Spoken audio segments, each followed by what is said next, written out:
I want to specially welcome you back to this channel. And over the past 4 weeks, we have discussed a lot. And today we are going to be discussing on how you can plan your life. Of course, this is 2026, and what we are after is you should make a right decisions about your financial life in the year 2026. So in this video, I'm going to be showing you how you can get that done. The truth is that people don't fail because they don't earn. The truth is they fail because they never plan.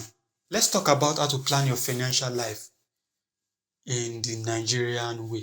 The first thing you need to do is to start with reality and not wishes. You cannot plan a whole year in your head. You have to plan per month and make records per quarterly, meaning that take a pen and a paper and write according to months, what you earn per month, and you will have to do a report quarterly. And with this, it's not like you just make preparations and plan just like that in your head a whole year without writing it on the paper, and you expect that you are going to succeed without it.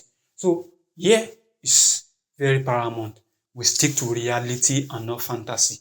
You understand? That is the first thing. They say if wishes were horses, beggars will ride. And definitely wishes are not horses, so you need to be very intentional and you need to plan very well. Planning make perfection. It's whatever that you plan for that you make the best good of. So the second thing to do, I've mentioned it earlier, is don't plan the year in your head. Break the year into 12 months. Don't plan a whole year in your head. That's a fantasy. You cannot achieve anything from it. Plan per month. Plan 12 months in a year. That is only what can save you.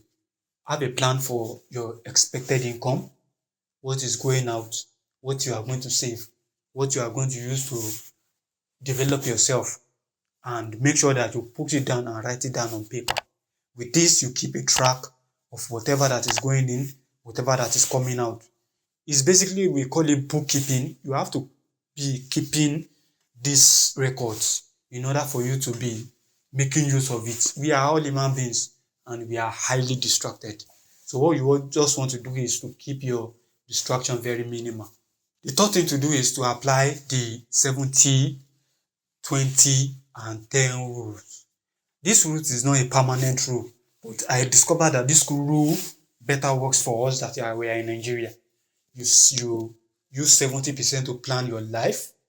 In the 70%, it comes out of your expenses, your travels, your rent, your transportation, whatever. The 20 is your savings. 20 must go into your savings. If your savings is substantial enough, if your 20% is substantial enough to invest, go ahead and invest immediately. And the remaining 10% is developing yourself. You have to develop your skills. And we have discussed extensively on this particular thing in the whole 4 weeks that we have discussed earlier. You need 10% to be able to stay up your game. You need 10% to become the best version of yourself. You cannot joke with your 10%. I'm emphasizing on that intentionally. We have to be careful of that. Take the 70, 20, 10 rules very seriously. This is going to liberate you in the year 2026. Don't joke with it. 2026, take this very carefully. Some other part of the world, they can have 60, 20, 20. But that 70, 20, 10 works for us better here in West Africa. You understand? So stick to it. 70% expenses, 20% savings or investment, then your 10% goes to developing and becoming the best version of yourself. So the next step to do is to decide your 3 financial goals for the year. 3 financial goals in the sense that number 1 is the 70, 20, 10. 70%, I want to use this as an emergency. I want to use a little percentage of my 70% to rent a good apartment, to transport myself. Then 20% of it, make sure that it's going into investment if it's substantial enough. Or if it's not substantial enough, make sure that it goes into your savings. And when I'm talking about going into your savings, I'm talking about compounding. is when you compound a little 20,000 naira per year. That's 20 times 12 months. That's 240,000. You use that 240,000 to invest at the end of the year. That is how compounding works. The 10% remaining, make sure that you use the 10% to develop yourself. These are the 3 financial goals that you need to plan. Let me briefly talk about what we have mentioned in this video. This video is just for educational purpose. It's for you to sit down with this video and be consistent with it, learning everything that has to do with financial literacy. How do I manage my money? Sit down with my videos and enjoy them. You understand me? Now we have spoken a lot about how you need to plan your new year. We have talked about the system rule, the 70-20-10. Listen to this video and over and over and over again, and be sure that you make a very good planning of your life in 2026.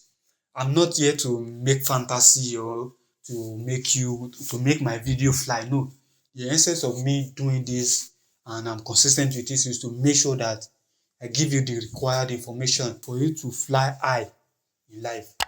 The youth don't know this, and I'm trying to explain all of these things to you so that you can understand the way the game works and how you can enter and conveniently scale through the difficulties of life. Ambassador Amolu Ashegun is my name and your favorite coach, and I am the one teaching you about financial literacy. And I want to tell you to be consistent.